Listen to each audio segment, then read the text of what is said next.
Sinabi ng Malacanang na may legal na basehan ng Independent Commission for Infrastructure para pagbigyan ang hiling na executive session ng ilang resource persons.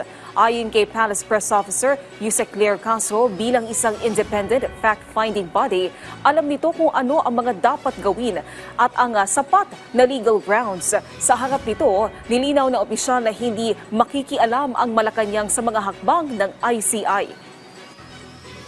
Mahirap pong pangunahan ang mga alituntunin, ang polisiya ng ICI. Okay, this is created, established by the President, but that's the reason why it is called Independent Commission. Sila po ang magsasagwa ng kanilang mga procedure.